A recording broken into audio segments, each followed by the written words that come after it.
মহান আল্লাহ তাবারক তাআলার দরবারে আলিশানে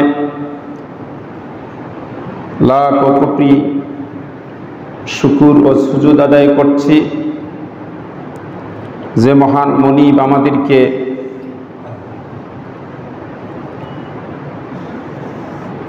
বর্তমান পৃথিবীতে যখন মুসলমানদের উপরে মুসলিম দেশগুলোর উপরে একের পর এক বেধর্মীদের আক্রমণ হচ্ছে, আল্লাহর হাবিব সাল্লাল্লাহু আলাইহি ওয়াসাল্লাম রাসূলুল্লাহ সাল্লাল্লাহু আলাইহি ওয়াসাল্লাম বলেছেন যে কিয়ামতের পূর্বে আল্লাহ রাব্বুল আলামিন দুইটা দলের ব্যাপারে আল্লাহ ঘোষণা করেছেন। এই দুইটা দলকে আল্লাহ পাক জাহান্নাম থেকে মুক্তি দিয়ে আল্লাহ পাক জান্নাতের ব্যবস্থা করে দিবেন। সব এজেন্ডাগুলো তারা এখানে বাস্তবায়ন করার চেষ্টা করেছে। কি করবে? কারণ ফলাফল জানা যে আমি গোল্ডেন এ প্লাস পাবো, খালি পরীক্ষায় অংশগ্রহণ করতে দেরি, আমার গোল্ডেন এ প্লাস পাইতে দেরি। ভারতবর্ষ ওই শুভেন্দুর বাবার নয়, ভারতবর্ষের ইতিহাসটা আমাদেরকে জানতে হবে। সুসংবাদ হলো ইতিমধ্যে সেই মসজিদের মিনারটাও তৈরি, সাদা মিনারটাও কি হয়েছে, ঠিক কিনা? কারণ সিংহ যখন ঘুমিয়ে থাকে তখন ওই সিংহকে ডিস্টার্ব করা ঠিক। 150 কোটি, আর ভারতের জনসংখ্যা হলো 130 কোটি। 130 কোটি। আলীর শক্তি ছিল না, তখন তার শক্তিটা বৃদ্ধি করে দিয়েছিল কে?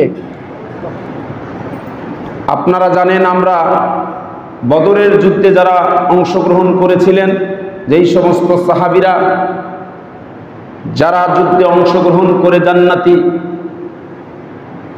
হয়েছেন, আল্লাহর জান্নাত লাভের সৌভাগ্য অর্জন করেছেন, উহুদের যুদ্ধ সহ অন্যান্য সকল যুদ্ধে যে সমস্ত সাহাবীরা অংশগ্রহণ করেছেন, তারা এর সুবাদে আল্লাহর সন্তুষ্টি অর্জন করে জান্নাত অর্জন করতে পেরেছেন। কিন্তু আমরা যদি ইচ্ছা করি, আমরা কি চাইলে এখন বদর যুদ্ধ করতে পারবো? উহুদের ময়দানে গিয়ে উহুদের যুদ্ধে শরীক হওয়ার কি সুযোগ আছে? এরকম করে রাসূল সাল্লাল্লাহু আলাইহি ওয়াসাল্লামের জীবন দশায় তিনি যতগুলো জিহাদে অংশগ্রহণ করেছিলেন, যতগুলো জিহাদ পরিচালনা করেছিলেন, এই জিহাদে যে সমস্ত মুসলমানগণ অংশগ্রহণ করেছেন এরা ধন্য হয়েছেন। তাহলে ওই যুদ্ধগুলোতে এখন আমাদের অংশগ্রহণ করার সেই সুযোগ নাই।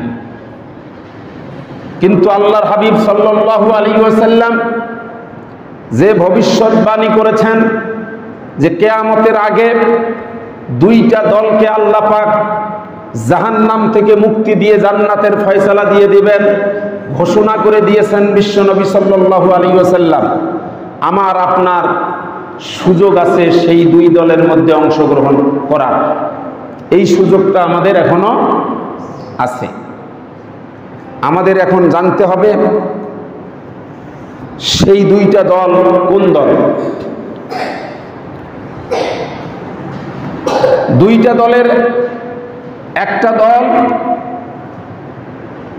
আল্লাহর হাবিব সাল্লাল্লাহু আলাইহি ওয়াসাল্লাম বলেছেন যে কিয়ামতের পূর্বে ওই দলটাকে আল্লাহ জাহান্নাম থেকে মুক্তি দিবেন এবং জান্নাতের ফয়সালা করে দেবেন, যেই দলটা গাজওয়ায়ে হিন্দ অর্থাৎ হিন্দুস্তানের বিরুদ্ধে যেই দলটা যুদ্ধে অংশগ্রহণ করবেন। হাদিসের ভাষাটা এরকম, সেখানে বলা নাই যে ওই যুদ্ধে যে অংশগ্রহণ করবে এবং শহীদ হবে তার জন্য শুধু ক্ষমার ঘোষণা, জাহান্নাম থেকে মুক্তির ঘোষণা, এই কথা বলা হয়নি। বলা হয়েছে ওই যুদ্ধে যারা অংশগ্রহণ করবে, হিন্দুস্তানের বিরুদ্ধে যুদ্ধে অংশগ্রহণ করলেই তার জন্য আল্লাহ কি ঘোষণা করেছেন? জাহান্নাম থেকে মুক্তির ঘোষণা করেছে। তাহলে আপনারা জানেন আজকে গোটা পৃথিবীর যে অবস্থা চলছে, আজকে রাশিয়া ইউক্রেন যুদ্ধ, আজকে ফিলিস্তিনের যুদ্ধ, এরকম করে গোটা পৃথিবীতে যেগুলো যুদ্ধ সংঘটিত হচ্ছে, সর্বশেষ আমরা যেটা দেখতে পাচ্ছি আমাদের পার্শ্ববর্তী দুটা দেশ ভারত এবং পাকিস্তান, এনাদের যে অবস্থা বর্তমান, দুই দেশে যে উত্তেজনা বিরাজ করছে, দুই দেশের যে মারমুখী অবস্থান, আপনারা জানেন, ইতিমধ্যে জেনেছেন ভারত যে আক্রমণ করেছে, ভারতের যে সামরিক বাহিনী আছে, পাকিস্তানের যদি সামরিক কোনো ঘাঁটিতে সামরিক বাহিনীর উপরে আক্রমণ করত, তাহলে বোঝা যাইতো যে এটা হয়তো রাজনৈতিক একটা কারণে এ হামলা হচ্ছে। কিন্তু আমরা দেখতে পাচ্ছি যে তারা পাকিস্তানের মসজিদগুলোতেও কি করছে, মসজিদগুলোতে হামলা করছে, বেসামরিক মানুষগুলোকে হত্যা করছে। তাহলে বোঝা যাচ্ছে, এরপরে আবার বিবৃতি দিচ্ছে যে আমরা কি করেছি, জঙ্গির আস্তানা গুড়িয়ে দিয়েছি। তাহলে আপনারা বলেন, মসজিদ কি কোনোদিন জঙ্গির আস্তানা হতে পারে? মসজিদ কখনো জঙ্গির আস্তানা হতে পারে না। শুধু তাই নয়, আজকে দেখেন এরা এমন কিছু কথা বলতেছে, এই ভারতের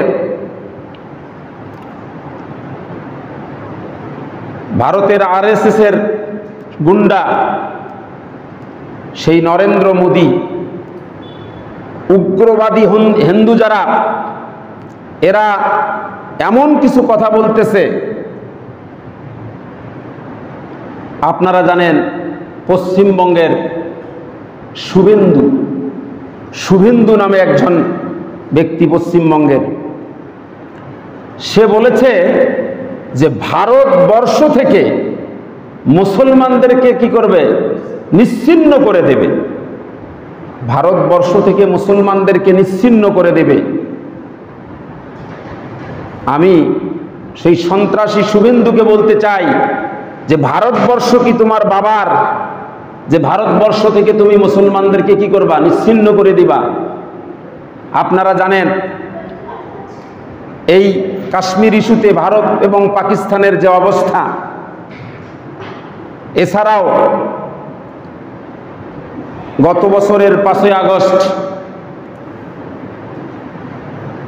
ভারতের সেই সেবা দাসী বলবো আমি, তারা দীর্ঘদিন আমাদের দেশে যেটা বাস্তবায়ন করেছে, ভারতের সব এজেন্ডাগুলো তারা এখানে বাস্তবায়ন করার চেষ্টা করেছে।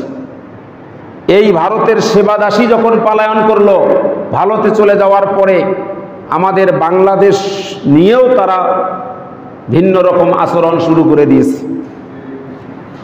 এই যে ভারতের দোসর যারা, আপনারা জানেন এই যে ভারতের সেই গোয়েন্দা সংস্থা এই রয়ের এজেন্ডা বাস্তবায়ন যারা করছে বাংলাদেশে, এই ভারত খুব ভালো করেই জানে যে বাংলাদেশের স্বাধীনতা সার্বভৌমত্ব রক্ষা করার জন্য বাংলাদেশে দুইটা শক্তিকে তারা টার্গেট করেছিল। দুইটা শক্তিকে তারা টার্গেট করেছেন। একটা শক্তি হলো বাংলাদেশের সেনাবাহিনী। বাংলাদেশের সেনাবাহিনী এ ব্যাপারে ভারত ভালো করেই জানে যে এই বাংলাদেশের সেনাবাহিনী যারা সৈনিক, যারা এরা জীবন দিবে, কিন্তু বাংলাদেশের স্বাধীনতা সার্বভৌমত্ব রক্ষা করতে নষ্ট হতে দেবে না। এই জন্য তারা টার্গেট করলো সেনাবাহিনীকে। আর এক দলকে তারা টার্গেট করেছে যে এই বাংলাদেশের আলেম ওলামা যারা, এরা জীবন দিতে রাজি, কিন্তু বাংলাদেশকে এরা বিক্রি করতে, কারো হাতে ছেড়ে দিতে রাজি না।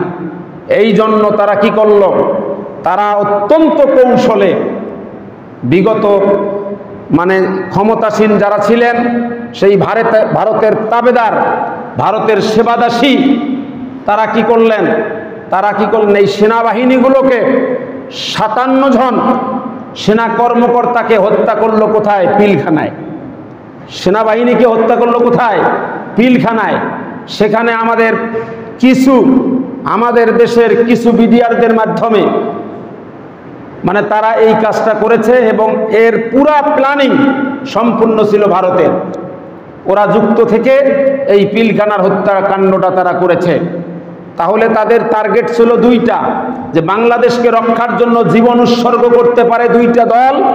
একটা হলো সেনাবাহিনী, তারা জীবন দিয়ে হলেও বাংলাদেশকে রক্ষা করবে, আর একটা হলো এদেশের আলেম ওলামা।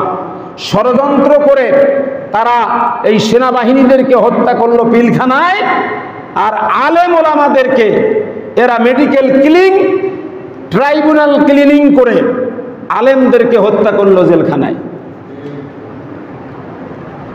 এই রকম করে তারা এই কাজগুলো তারা করছে, কারণ তাদের টার্গেট শুধু পাকিস্তান না, তাদের টার্গেট শুধু বাংলাদেশ না, তাদের টার্গেটটা হলো মুসলমান নিধন। মূল টার্গেটটা হলো এরা মুসলমানদেরকে সহ্য করতে পারে না, এই কারণে তারা এটা করতেছে। এখন আমাদের করণীয়টা কি? এখন ভারত এবং পাকিস্তান যে যুদ্ধ সূচনা হচ্ছে, এই যুদ্ধের এটা কিসের ইঙ্গিত দিচ্ছে এবং আমাদের করণীয় বা কি? আমরা কি করব? আমরা যদি মনে করি ভারত আর পাকিস্তান যুদ্ধ হচ্ছে, আমাদের তো সমস্যা নেই, কিন্তু আপনারা জানেন ভারত এবং পাকিস্তান এই দুইটা দেশেই পারমাণবিকভাবে কি শক্তিশালী। আর এই দুই দেশের যখন পারমাণবিক হামলা হবে, তখন আমরা বাংলাদেশটা কিন্তু নিরাপদে থাকব না। এজন্য এখন আমাদের করণীয় কি, এর ভবিষ্যৎ কি? এই যে যুদ্ধের আমরা সূচনা লক্ষ্য করছি, এই যুদ্ধটা যে হবে, কারণ আল্লাহর হাবিব সাল্লাল্লাহু আলাইহি ওয়াসাল্লাম আজ থেকে 1500 বছর আগে আল্লাহর হাবিব সাল্লাল্লাহু আলাইহি ওয়াসাল্লাম ভবিষ্যৎবাণী করেছেন যে কিয়ামতের সংগঠিত হবে না যতক্ষণ না গাজওয়ায়ে হিন্দ হবে, অর্থাৎ গাজওয়ায়ে হিন্দ অর্থাৎ হিন্দুস্তানের সাথে মুসলমানদের যুদ্ধ না হওয়া পর্যন্ত কি হবে না? কিয়ামত হবে না। কারণ কিয়ামতের আগে এই যুদ্ধ হবে, কে ঘোষণা করেছেন? আল্লাহর হাবিব সাল্লাল্লাহু আলাইহি ওয়াসাল্লাম। মজার ব্যাপার হলো তিনি এই যুদ্ধের ভবিষ্যৎবাণী করেছিলেন, পাশাপাশি এই যুদ্ধে কারা জিতবে এই যুদ্ধের ফলাফলটাও তিনি কি করেছেন? প্রকাশ করেছেন। যুদ্ধ হবে, যুদ্ধের ফলাফল কি হবে সেটাও কি করেছেন? প্রকাশ করে দিয়েছেন। তাহলে আমরা এখনো পরীক্ষায় অংশগ্রহণে করিনি, কিন্তু পরীক্ষার ফলাফল প্রকাশ। তাহলে ফলাফল যদি ভালো হয়, যার জন্য ফলাফল ভালোর ঘোষণা আসবে, বলেন তো তাকে ওই পরীক্ষা দেওয়ার আগ্রহ তার কমবে না বাড়বে? বাড়ার কথা না? পরীক্ষা না দেওয়ার আগেই যদি ফলাফল হয় যে সে গোল্ডেন এ প্লাস পাইছে, মানে পাবে, তাহলে বলেন তো ওই স্টুডেন্ট কি পরীক্ষা না দিয়ে পারে? অবশ্যই কি করবে? কারণ ফলাফল জানা যে আমি গোল্ডেন এ প্লাস পাবো, খালি পরীক্ষায় অংশগ্রহণ করতে দেরি, আমার গোল্ডেন এ প্লাস পাইতে দেরি হবে না। ঠিক তেমনি করে আজ থেকে 1500 বছর আগে আল্লাহর হাবিব সাল্লাল্লাহু আলাইহি ওয়াসাল্লাম ঘোষণা করেছেন কিয়ামতের আগে হিন্দুস্তানের সঙ্গে গাজওয়ায়ে হিন্দ, হিন্দুস্তানের যুদ্ধ হবে, আর এই যুদ্ধে মুসলমানেরা জয় লাভ করবে। বলুন সুবহানাল্লাহ। জয় কারা হবে? মুসলমান। কিন্তু জয়টা অত সহজে হবে না। এই জন্য টাকনু পর্যন্ত রক্তের স্রোত বয়ে যাবে। গোটা পৃথিবীর সেই যুদ্ধ যখন শুরু হয়ে যাবে, গোটা পৃথিবীর মানুষের 3 ভাগের 2 ভাগ মানুষ কি হয়ে যাবে? পৃথিবীর অবস্থাটা এমন হবে কিয়ামতের আগে, পৃথিবীতে যত কোটি মানুষ আছে, যদি 800 কোটি মানুষ হয়, এর 3 ভাগের 1 ভাগ মানুষকে হত্যা করা হবে। এ কারণে আমরা দেখতে পাচ্ছি যে পৃথিবীর বিভিন্ন দেশে খালি মানুষ কি করতেছে, হত্যা করতেছে। আর 1 ভাগ মানুষ এরা যুদ্ধ করে কি হয়ে যাবে, শহীদ হয়ে যাবে। যুদ্ধের ময়দানে আর 1 ভাগ মানুষ মারা যাবে, আর 1 ভাগ মানুষ পৃথিবীতে বেঁচে থাকবে। তাহলে এই মালহামা, এই যুদ্ধ যখন সংগঠিত হবে, তাহলে যদি 800 কোটি মানুষ হয়, তাহলে এর 2/3 কি হয়ে যাবে, শেষ হয়ে যাবে। তাহলে অবস্থাটা কোথায় গিয়ে দাঁড়াবে? এখন দেখেন আজকের যে পৃথিবীর যেটা অবস্থা,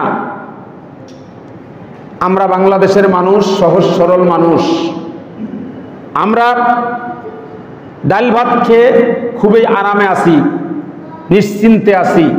কিন্তু ইউরোপ, আমেরিকা ওরা কিন্তু নিশ্চিন্তে নেই। ওরা থার্ড ওয়ার্ল্ড মানে হলো 3য় বিশ্বযুদ্ধ নিয়ে ওরা খুব চিন্তিত। কারণ পরিস্থিতি গোটা বিশ্বের যেদিকে যাচ্ছে, তাতে 3য় বিশ্বযুদ্ধ একেবারেই সামনে চলে আসতেছে। আজকে রাশিয়া ইউক্রেন যুদ্ধ, এরকম করে করে আফগানিস্তানের যুদ্ধ, এই যে ভারতের সঙ্গে যে যুদ্ধ হচ্ছে, এগুলোর ইঙ্গিত দিচ্ছে যে থার্ড ওয়ার্ল্ড, যে 3য় বিশ্বযুদ্ধ, এই চিন্তায় ইউরোপ আমেরিকা আজকে চিন্তিত। আজকে আপনারা জানেন গোটা পৃথিবীতে যেখানে অরাজকতা হচ্ছে, যেখানে যুদ্ধ হচ্ছে, সেটা আপনি রাশিয়া বলেন, ইউক্রেন বলেন, আর আফগানিস্তান বলেন, কাশ্মীর বলেন, আপনি মিয়ানমার বলেন, যেখানেই যুদ্ধ হচ্ছে, এই যুদ্ধগুলোর ক্ষেত্রে পশ্চিমাদের কি আছে? প্রত্যেকটা যুদ্ধের ক্ষেত্রে হাত রয়েছে কার? পশ্চিমাদের। পশ্চিমা সাম্রাজ্যের হাত রয়েছে, আর এর নেতৃত্বে রয়েছে আমেরিকা। নেতৃত্বে কারা রয়েছে? আমেরিকা। কেন আমেরিকা এর নেতৃত্বে থাকে? পৃথিবীর কোথাও কোনো রাষ্ট্রে যুদ্ধ হলেই দেখা যাচ্ছে নেপথ্যে আমেরিকা। এর কারণটা কি? এর কারণটা আপনাদেরকে জানতে হবে, এর কারণটা আমাদেরকে বুঝতে হবে। এর কারণটা হলো গোটা পৃথিবীতে প্রায় বর্তমান দেশ হলো 200টা। কয়টা দেশ? প্রায় কয়টা দেশ? 200 দেশ। 200 দেশের মধ্যে অস্ত্রের কোম্পানি, অস্ত্রের কারখানা, অস্ত্র যে আমদানি করে, অস্ত্র তৈরি করে, এইরকম অস্ত্রের কোম্পানি রয়েছে 101টি। গোটা পৃথিবীতে অস্ত্রের কোম্পানি কয়টা? 101টা। এই 101টা কোম্পানির মধ্যে 51টা অস্ত্রের কোম্পানি হলো আমেরিকায়। 51টা কোম্পানি কোথায়? আমেরিকায়। এখন এই 51টা কোম্পানি যে আমেরিকায় এরা অস্ত্র তৈরি করে, এই অস্ত্রগুলো যদি এদের আয়ের, আজকে গোটা বিশ্বের শক্তিশালী দেশ যে আমেরিকা, এদের আয়ের উৎসটাই হলো অস্ত্র বিক্রি। তা পৃথিবীতে কোথাও যদি যুদ্ধ না বাজে, যুদ্ধই যদি না বাজে, তাহলে এদের কারখানার অস্ত্রগুলো কার কাছে বিক্রি করবে? এই জন্য এদের স্টেট ফাউন্ডেশন আছে একটা, এদের কাজটাই হলো গোটা পৃথিবীতে কি করা? যুদ্ধ বেঁধে দেয়া আর ওদের কাছে অস্ত্র বিক্রি করা। এটা হলো এদের আয়ের উৎস।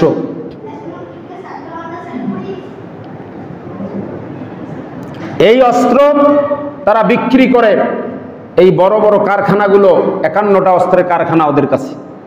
এই কারণে ওরা কিন্তু এই প্রত্যেকটা যুদ্ধের নেপথ্যে ওরা আছে। এখন কথা হচ্ছে, সামনে যে পরিস্থিতি হচ্ছে, আমাদের করণীয়টা কি? আমরা যেটা দেখতে পাচ্ছি, সার্বিক বিবেচনায় যে দেখা যাচ্ছে যে গাজওয়াই হিন্দ খুব বেশি দেরি নয়। আজকে ভারতের এদের কার্যকলাপ, এদের কথাবার্তা, এরাই সেই গাজওয়া হিন্দের দিকেই আগাচ্ছে। এখন কথা হলো, এরা যে কথাগুলো বলতেছে, যেমন যে কথা বললাম, শুভেন্দুর কথা বললাম, পশ্চিমবঙ্গের, বলেছে যে ভারতবর্ষ থেকে মুসলমানদেরকে নিচ্ছিন্ন করে দেবে। আমি বলতে চাই, ভারতবর্ষ ওই শুভেন্দুর বাবার নয়, ভারতবর্ষের ইতিহাসটা আমাদেরকে জানতে হবে।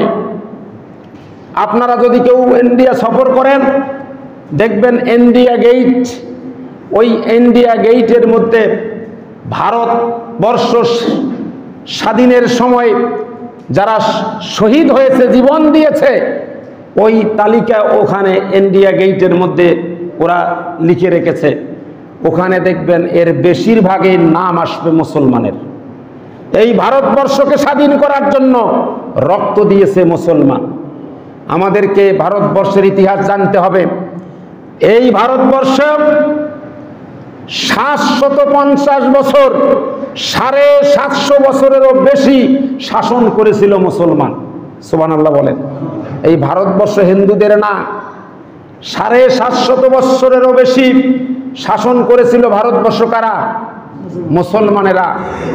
এরপরে আসলো ইস্ট ইন্ডিয়া কোম্পানি। এদের পরে 47-এ যখন ভারত এবং পাকিস্তান যখন বিভক্ত হলো, তখন থেকে এই ভারত হিন্দুরা শাসন করা শুরু করলো। তাহলে 47 আর এখন 2025, এটা কত সাল হয়? এই 78-79, এই 78-79 বৎসর ধরে এই ভারতে হিন্দুর রাজত্ব চলতেছে। আর 750 বছর বেশি সময় ধরে মুসলিমরা ভারতবর্ষ শাসন করলো। আজকে ওরা আমাদেরকে জঙ্গি বলে। আজকে পাকিস্তানের মসজিদে হামলা করে বলে যে জঙ্গিদের আস্তানা ভেঙে দিয়েছি। ওরা আমাদেরকে জঙ্গি বলে। মুসলমানেরা যদি জঙ্গি হতো, 750 বছর যেই ভারতবর্ষ মুসলমান শাসন করলেন, তাহলে মুসলমানেরা যদি অন্য ধর্মের প্রতি সহানুভূতিশীল না হতেন, তাহলে মুসলমানেরা যদি সন্ত্রাসী হতেন, তাহলে এই 750 বছরের ভিতরে একটা বেধর্মীয় ভারতবর্ষে থাকার কথা ছিল না। 750 বছর শাসন করলেন, তাহলে 750 বছরের ইতিহাসে আপনি খুঁজে পাবেন না যে মুসলমানেরা কোনো হিন্দুকে তারা হত্যা করেছে।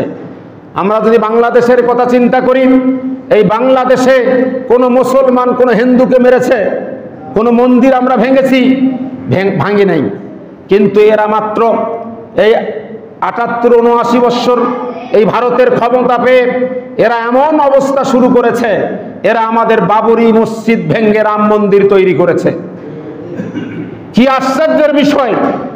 মানুষ নিচে জমিন খুঁড়লে পায় বিভিন্ন খনি, স্বর্ণের খনি, বিভিন্ন মূল্যবান খনিজ সম্পদ মাটি খুঁড়লে পায়। আর এই বদমাইশ এই গুজরাটের খুনিরা, এরা মাটি খুঁড়লে বলে খালি মন্দির পায়। মসজিদ খুঁড়ে কি পায়? মন্দির পায়। এখন কথা হচ্ছে, তাহলে বোঝা গেল ভারতবর্ষের যেটা ইতিহাস, ভারতবর্ষ এরা শাসন করেছিল বেশি সময় ধরে কারা? মুসলমানেরা। সামনে সময় আসছে, এখন এই ভারতের সঙ্গে যদি যুদ্ধ হয়ে যায়, এখন আমার আপনার করণীয় কি? আল্লাহর হাবিব সাল্লাল্লাহু আলাইহি ওয়াসাল্লাম বলেছেন, কিয়ামতের পূর্বে একটা গাজওয়ায়ে হিন্দ সংগঠিত হবে। ওই গাজওয়ায়ে হিন্দে যারা অংশগ্রহণ করবে, রব্বুল আলামিন তাদেরকে জাহান্নাম থেকে মুক্তি দিয়ে জান্নাতের ফয়সালা করে দিবে। এটা হলো ওই যে বলছিলাম যে দুইটা দলকে আল্লাহ মাফ করে দিবেন, একটা হলো এটা। তাহলে আমি যে বলছিলাম এইটাতে আমাদের অংশগ্রহণের সুযোগ আছে না নাই? বদরে উহুদে তো অংশগ্রহণ করার সুযোগ আর নাই, কিন্তু গাজওয়ায়ে হিন্দ যদি হয়ে যায় আমাদের জীবন দশায়, তাহলে এই যুদ্ধে আমাদের অংশগ্রহণ করার সুযোগ আছে না নাই? আছে। তাহলে এই যুদ্ধে আমরা কি মানে হিন্দুস্তান হিন্দুর পক্ষে থাকবো না মুসলমানদের পক্ষে থাকতে হবে? মুসলমানদের পক্ষে থাকতে হবে। 2 নম্বর, ওই দলটাকে আল্লাহ মাফ করে দিবেন যারা হবেন ঈসা আলাইহিস সালাতু ওয়াস সালামের সাথী। আপনারা জানেন ওই আলোচনাটা আজকে করব না, কারণ ওটা একটা লম্বা হাদিস, ওই হাদিসে গেলে আমার মূল আলোচনাটা আজকে হবে না। তো ওখানে আপনারা জানেন যে ওই যে দাজ্জালের যে কথা শুনেছিলেন, দাজ্জালের জন্ম কিন্তু হয়ে গেছে। দাজ্জালের কি হয়েছে? জন্ম হয়েছে। তা ইনশাআল্লাহ আমি এক খুতবায় আলোচনা করব দাজ্জাল কোথায় আছে, হ্যাঁ, কখন দাজ্জাল আসবে এবং কতদিন থাকবে, কি করবে। তো এই দাজ্জালকে প্রতিহত করার জন্য সিরিয়ার দামেস্কের পূর্ব দিকের সাদা মিনারের একটা মসজিদে, সাদা মিনার সম্বলিত মসজিদে যখন ইমাম মাহদী আলাইহিস সালাতু ওয়াস সালাম ইমামতির যাওয়ার, নামাজের ইমামতির জন্য প্রস্তুতি নেবেন, ঠিক সেই সময় 2 জন ফেরেশতার কাঁধে ভর করে ঈসা আলাইহিস সালাতু ওয়াস সালাম কি করবেন? আগমন করবেন। সুসংবাদ হলো ইতিমধ্যে সেই মসজিদের মিনারটাও তৈরি, সাদা মিনারটাও কি হয়েছে? তৈরি হয়ে গেছে। এখন আমাদের বিশ্বাস যে একজন নবীকে আল্লাহ পাক আজকেও কি করেছেন? এখনো বেঁচে রাখছেন। কিন্তু খ্রিস্টানেরা বিশ্বাস করে যে ঈসা মসিহকে কি করেছে? ওরা শুলে চড়ে কি করা হয়েছে? হত্যা করা হয়েছে। কিন্তু আসলে যাকে শুলে চড়া হত্যা করা হয়েছে বলেন তো, ওরা ঈসা না মিসা? ওটা ছিল মিসা। ঘটনাটা আপনারা জানেন, মানে মুসা ইসলামকে শুলে চড়ে হত্যা করার জন্য যে কয়েকজন ওরা ঢুকেছিল ওই ঘরে, রুমে, আল্লাহ পাক ঈসা আলাইহিস সালাতু ওয়াস সালামকে যখন আসমানে উঠায় নিলেন, ওই যারা ঘরের ভিতরে ঢুকেছিল ঈসা ইসলামকে শুলে চড়ে হত্যা করার জন্য, ওদের মধ্য থেকে একজনকে আল্লাহ ঈসা ইসলামের আকৃতি দিয়ে দিলেন। সুবহানাল্লাহ বলে। এখন সবাই ওকে ধরে শুলে চড়বে, ও বলে আমি ঈসা না আমি মিসা। তো ওরা বলতেছে তুমি আসলে তো মিসা, তুমি ঈসা হ্যাঁ বলতেছো মিসা, তুমি মিসা কথা বলতেছো, অতএব তুমি ঈসা। ওকে কি করেছে? শুলে চড়ে হত্যা করেছে। তার মানে ঈসা ইসলাম এখনো কি আছেন? জীবিত আছেন। ঈসা ইসলাম যখন ওই মসজিদে নামবেন, ইমাম মাহদী আলাইহিস সালাতু ওয়াস সালাম তিনি ইমামতি করার জন্য যাওয়া শুরু করবেন। এই মুহূর্তে যখন উনি আসবেন, ইমাম মাহদী আলাইহিস সালাতু ওয়াস সালাম বলবেন যে আপনি ওয়েলকাম, জানার পরে বলবেন যে আপনি ইমামতি করেন। ঈসা ইসলাম বলবেন না, আপনি হলেন মুসলমানদের খলিফা, আপনি ইমামতি করবেন, আপনার ইমামতিতে আমি নামাজ আদায় করব। এরপরে নামাজ শেষে ঈসা আলাইহিস সালাতু ওয়াস সালাম সেখানে বক্তব্য দিবেন, বলবেন যে আল্লাহ পাক আমাকে প্রেরিত করেছেন সে মাসিহুদ দাজ্জাল, ওই দাজ্জালকে কি করার জন্য? হত্যা করার জন্য। ওই দিন ঈসা আলাইহিস সালাতু ওয়াস সালামের সঙ্গে যারা সঙ্গী সাথী হবেন ওই দাজ্জালের বাহিনীকে পরাজিত করার জন্য, এই বাহিনীটার কথা আল্লাহর হাবিব সাল্লাল্লাহু আলাইহি ওয়াসাল্লাম বলেছেন। আল্লাহ পাক ওই দিন ঈসা ইসলামের সাথে যারাই সঙ্গী হবে তাদেরকে আল্লাহ পাক জাহান্নাম থেকে মুক্তি দিয়ে জান্নাতের ফয়সালা করে দিবেন। এখন আসেন যে আয়াতে কারিমা আপনাদের সামনে তেলাওয়াত করছি, তাহলে বোঝা গেল ভারত যেটা শুরু করে দিয়েছে তাতেই এটা গাজওয়ায়ে হিন্দের একটা আমরা পূর্বাভাস লক্ষ্য করতে পাচ্ছি। তো এখন বলেন তো এই যুদ্ধে যে মুসলমানেরা জিতবে, এমন কি ওই পাকিস্তান না। আমি যদি বলি, আমি প্রমাণ দিয়ে কথা বলবো, আমি কোরআনের আয়াত কোট করে কথা বলবো, শুধু পাকিস্তান না, আপনি আমরা বাংলাদেশের যদি যারা আছি, আমরা বাংলাদেশের আমরাই যদি ইচ্ছা করি তাহলে ওই ভারতকে পরাজিত করে ওই দিল্লিতে কালেমার পতাকা উড়ানো সম্ভব। কেমনে সম্ভব আমি প্রমাণ দেব। হয়তো ভাববেন যে ভারত এত পরাশক্তি, তাদের এত অস্ত্র আছে। আমরা অনেক সময় অনেক বিশ্লেষকদের আমরা বিশ্লেষণ শুনি, তারা অস্ত্র মিলায় পাকিস্তানের কতগুলো অস্ত্র আছে, ভারতের কতগুলো অস্ত্র আছে, বাংলাদেশের কতগুলো আছে, বা এদের কতগুলো সৈন্য আছে, এদের কতগুলো যুদ্ধ বিমান আছে, এরকম করে তারা মিলায়। কিন্তু এই মিলা দিয়ে কোনো কাজ হবে না, কারণ এই গাজওয়ায়ে হিন্দে যে হিন্দুদের পরাজিত হবে, মুসলমানেরা বিজয় হবে, এ কথা আজ থেকে ১৫০০ বছর আগে ঘোষণা করেছেন কে? আল্লাহ, রাসূল সাল্লাল্লাহু আলাইহি ওয়াসাল্লাম। এবং রাসূল সাল্লাল্লাহু আলাইহি ওয়াসাল্লামের থেকে আমরা জেনেছি এটা।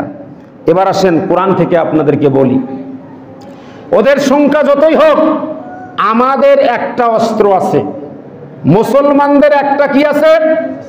অস্ত্র আছে, যেই অস্ত্রটা ওদের কাছে নাই। ওদের অস্ত্র আছে, ওদের সৈন্য আছে, ওদের অর্থ আছে, ওদের সব কিছু আছে, লোকবল জনবল সব আছে, ওদের ভিতরে ভয়ও আছে। আর মুসলমানের যে অস্ত্রটা আছে সেটা ওদের কাছে নাই। সেই অস্ত্রটার নাম কি? ঈমান। মুসলমানের কি আছে? অস্ত্রের নাম, সেই অস্ত্রের নাম হলো ঈমান, ঈমানি শক্তি।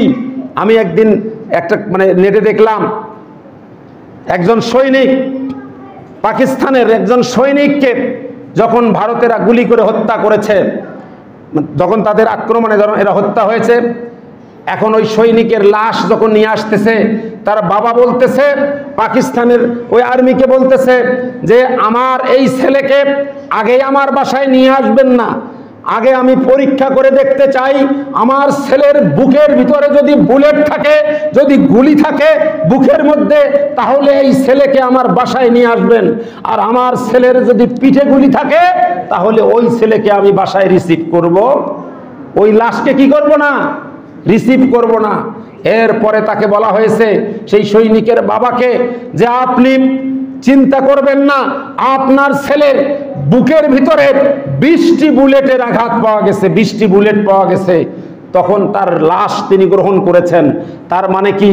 তাদের ঈমানি শক্তিটা কে বাড়িয়ে দিয়েছেন? বাবা ভাইয়া বলতেছেন, আমার ছেলেকে তোমরা নিয়ে এসছো, সে যুদ্ধ করতে গিয়ে শহীদ হয়েছে, কিন্তু আমি দেখতে চাই যে তার বুলেটের আঘাতটা বুকে না পিঠে। কারণ বুকে যদি থাকে তাহলে সে কি? বীর পুরুষ। আর পিঠে থাকলে সে কাপুরুষ। তাহলে এই ঈমানি শক্তিটা কি মুসলমানের যেটা আছে ওদের কাছে কি আছে? ওদের কাছে নাই। এখন আসেন, কেমনে ভারতের পরাজয় হবে আর কেমনে মুসলমানের বিজয় হবে? সূরার নাম আনফাল, 8 নম্বর সূরা। যাদের ঈমানটা দুর্বল হয়েছে, আমাদের ঈমানি শক্তিটা যাদের দুর্বল, আজকে গিয়ে কোরআনের আয়াতটা খুলে একটা তরজমাটাই শুধু পড়ে নেবেন, দেখবেন কেমনে সম্ভব যে ভারতকে হারানো, কেমনে মুসলমান। আমি বললাম ভারত যদি বেশি বাড়াবাড়ি করে মুসলমানদেরকে নিয়ে, আমরা মুসলমান, আমরা শান্তিপ্রিয়, আমরা কিন্তু যুদ্ধ সংঘাত চাই না, কিন্তু যদি কেউ আমাদেরকে আক্রমণ করে তখন আমরা আঙ্গুল চুষবো না, ঠিক কিনা? কারণ সিংহ যখন ঘুমিয়ে থাকে তখন ওই সিংহকে ডিস্টার্ব করা ঠিক হবে না।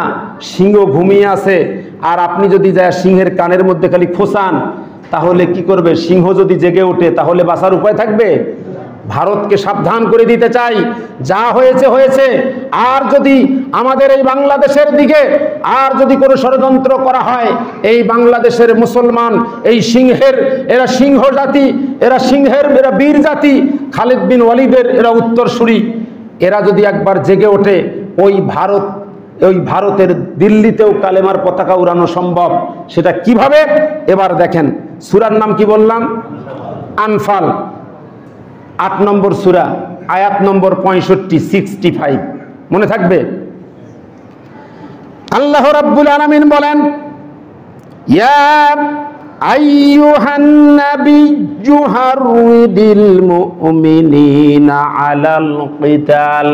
আল্লাহ রাব্বুল আলামিন বিশ্ব নবীকে সম্বোধন করে বলতেছেন, ও নবী, হাররিদিল মুমিনিনা, আপনি মুমিনদেরকে প্রস্তুত করুন, মুমিনদেরকে আপনি উৎসাহ প্রদান করুন, আলাল কিতাল, আপনি যুদ্ধের জন্য, লড়াইয়ের জন্য আপনি মুমিনদেরকে প্রস্তুত করুন। কার নির্দেশ? রাসূলকে বলতেছেন যে আপনি যুদ্ধের জন্য মুসলমানদেরকে প্রস্তুত করুন। আল্লাহর হাবিব সাল্লাল্লাহু আলাইহি ওয়াসাল্লাম যখন তিনি যুদ্ধের জন্য সেনাবাহিনীকে তখন তিনি সুবিন্যস্ত করতেন, ভাগ ভাগ করে যখন তিনি শ্রেণীবিন্যাস করতেন, তখন তিনি তাদেরকে উৎসাহ দিতেন যেমন বদরের যুদ্ধের সময় আল্লাহর হাবিব সাল্লাল্লাহু আলাইহি সাল্লাম তার সাহাবীদেরকে বললেন, ওঠো উঠো, তোমরা জান্নাতে যাও, উঠো, তোমরা জান্নাত লাভ করো। কি বললেন? যুদ্ধের জন্য ডাকতেছেন কিভাবে দেখেন, মুসলিম শরীফের হাদিস, বলতেছেন, ও আমার সাহাবীরা ওঠো এবং আল্লাহর জান্নাত লাভ করো, যেই জান্নাতের প্রস্থ হলো আসমান এবং জমিন সমান। ওঠো এবং কি করো? কারণ আল্লাহ তাকে বলছেন, হে নবী, আপনি মুমিনদেরকে উৎসাহ দেন। কিসের জন্য? কিতাল, যুদ্ধের জন্য উৎসাহ দেন। আল্লাহ রাসূল এভাবে উৎসাহ দিতেন, বলতেছেন, ও আমার সাহাবীরা ওঠো এবং তোমরা সেই জান্নাত লাভ করো যেই জান্নাতের প্রস্থ হলো আসমান এবং জমিন সমান। এই কথা শোনার পরই একজন সাহাবী ছিলেন, নাম হলো উমাইর ইবনে হুমাম। উমাইর ইবনে হুমাম রাদিয়াল্লাহু তাআলা বলতেছেন, ইয়া রাসূলুল্লাহ, জান্নাতের প্রশস্ত এত বড় জান্নাত যার প্রশস্ত আসমান জমিন সমান? রাসূল সাল্লাল্লাহু আলাইহি ওয়াসাল্লাম বললেন, হ্যাঁ হ্যাঁ, এই জান্নাতের প্রশস্ত এত বড় প্রশস্ত। তখন উমাইর ইবনে হুমাম বলতেছেন, বাহ বাহ। তিনি যখন বাহ বাহ বললেন, আল্লাহর হাবিব সাল্লাল্লাহু আলাইহি ওয়াসাল্লাম বলতেছেন, ও উমাইর ইবনে হুমাম, তুমি কি জন্য বাহ বাহ বলতেছো? উমাইর ইবনে হুমাম বলেন, ইয়া রাসূলুল্লাহ, আমি এই জন্য বলতেছি, কারণ হলো আমি আশা রাখি, আমি আশা করছি আল্লাহ পাক আমাকেও ওই রকম একটা জান্নাত দিয়ে দেবে। কারণটা কি? কারণ আমি তো যুদ্ধে যাব। আমি যেহেতু যুদ্ধে যাব, আর যুদ্ধে গেলে যেহেতু জান্নাতের ঘোষণা আছে, তাহলে আপনি ওই জান্নাতের কথা বললেন যার প্রস্থ আসমান জমিনের সমান, তাহলে ওই জান্নাত তো আল্লাহ আমাকেও দিবেন। ইনি কি বললেন? আমি আশা করছি যে আল্লাহ আমাকে এই জান্নাত দিবেন।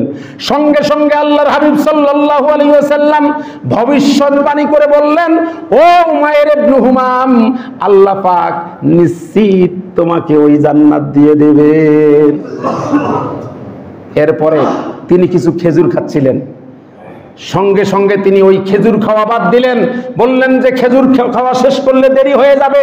সঙ্গে সঙ্গে তিনি তরবারিকে কোষমুক্ত করলেন, তরবারির কোষকে ভেঙে ফেললেন, কোষমুক্ত করে তিনি জিহাদে চলে গেলেন এবং তিনি সেই ধারালো তরবার দিয়ে অনেক ওই কাফির মুশরিককে জাহান্নামে পাঠিয়ে দিয়ে শেষ পর্যন্ত তিনিও শহীদ হয়ে গেলেন।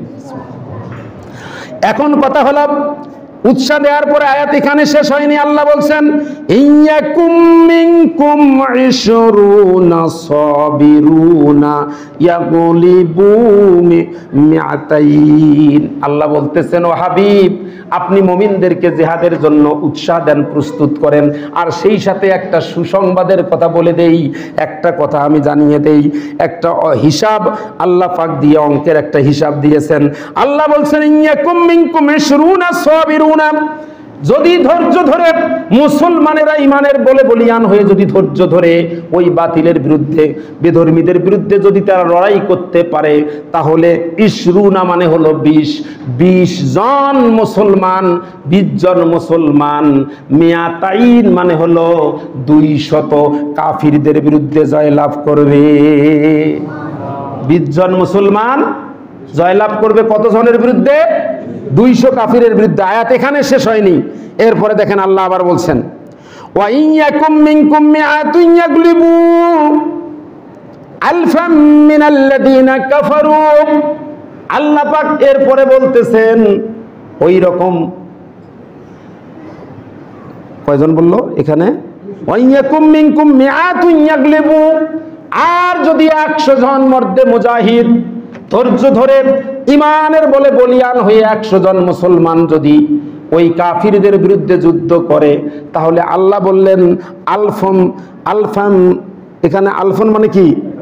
1000। আল্লাহ বললেন আলফাম মিনাল্লাযিনা কাফারু, ওই কাফিরদের 1000-এর বিরুদ্ধে আল্লাহ পাক তাকে বিজয় দিয়ে দিবেন। তাহলে অঙ্কটা দেখেন, এবার অঙ্কটা কি আমি করছি না আল্লাহ করছে?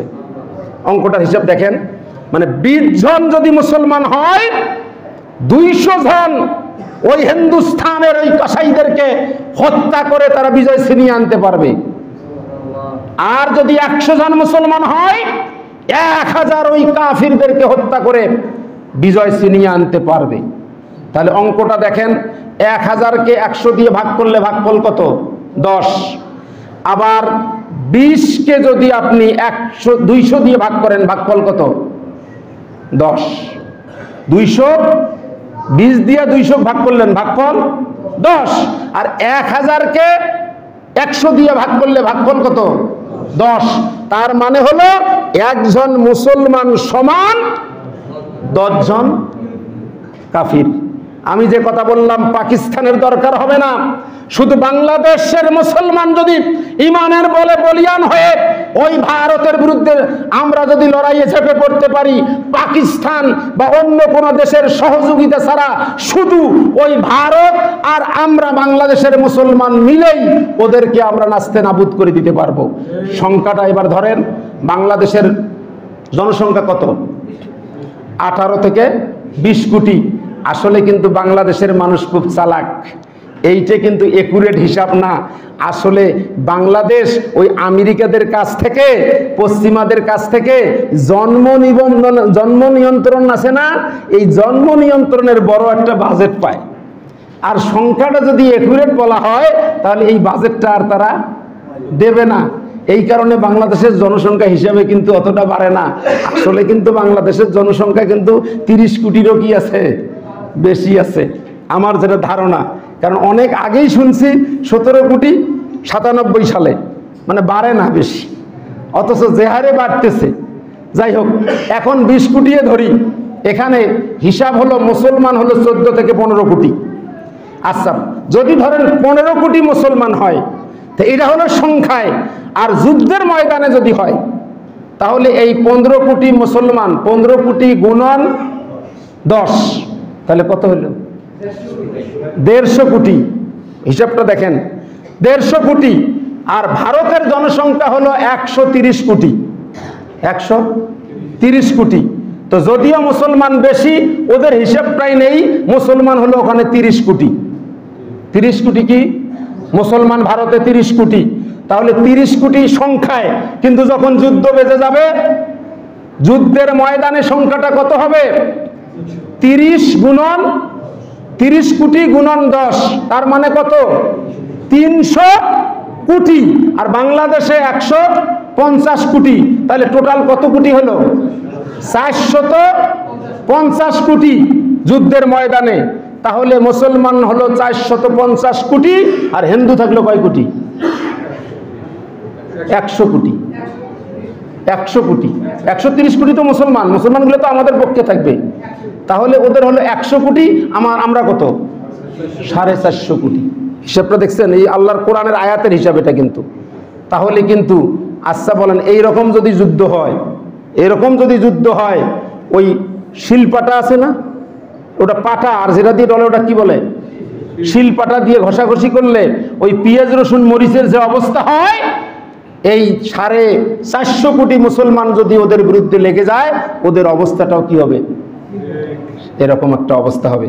এটা যে বাস্তবে হয় তার প্রমাণ হলো খায়বারের যুদ্ধে হযরত আলী রাদিয়াল্লাহু তাআলা আনহু, খায়বারের যুদ্ধে তিনি যখন যুদ্ধ করতেছেন, হঠাৎ তার ঢালটা, যুদ্ধের ঢালটা কি হয়েছে? তলোয়ার ডান হাতে, ঢাল বাম হাতে, তাহলে ঢালটা পড়ে গেছে, ভেঙে গেছে। এখন ঢাল পায় না। ওই সময় তিনি একটা লোহার কপাটকে এইরকম করে হাত দিয়ে ধরে লোহার কপাটটাকে ঢাল হিসাবে ব্যবহার করে যুদ্ধ করছেন। খায়বারের বিজয় হওয়ার পরে যখন তাকে মানে বলা হলো, হযরত আলী রাদিয়াল্লাহু তাআলা অন্যান্য সাহাবীদের সামনে বলা হলো যে আপনি নাকি এই ঢালটাকে তলোয়ার, এই কি বললাম, লোহার কপাটটাকে ঢাল হিসাবে ব্যবহার করছিলেন। আলী রাদিয়াল্লাহু বলে, হ্যাঁ হ্যাঁ, আমি তো তাই করেছিলাম। বলে, যদি তাই হয় তাহলে ওই ঢালটা ওখানে পড়েছিল, ওই লোহার কপাটটা, তাহলে তুলে দেখাও তো দেখি। এবার তুলতে ধরে, ওটা তো এক হাতে খুলে ফেলছে, আর এখন 2 হাত দিয়ে এত জোরে চেষ্টা করে, ঢালটা তোলা তো দূরের কথা, কি করতে পারে না, কপাটটা লড়াইতেও পারে না। কারণটা কি? কারণ এই আয়াত। কারণ ওই সময় তার শক্তি এক আলীর শক্তি ছিল না, তখন তার শক্তিটা বৃদ্ধি করে দিয়েছিল কে? তখন আল্লাহ রাসূল মুস্কি হেসে বলে, আলী আলী লজ্জা পাইছে, কি রে আমি এইভাবে যুদ্ধ করলাম আর এখন এটা তুলতেই পারি না। লজ্জা যখন পাইছে আল্লাহ রাসূল, আলী লজ্জা পাও না, আসলে সত্যি তুমি এইটাকেই ঢাল হিসেবে ব্যবহার করছিলা, কারণ ওই সময় তোমার শক্তি শুধু তোমার শক্তি ছিল না, ওইখানে আল্লাহর শক্তি তোমার কাজ করেছি।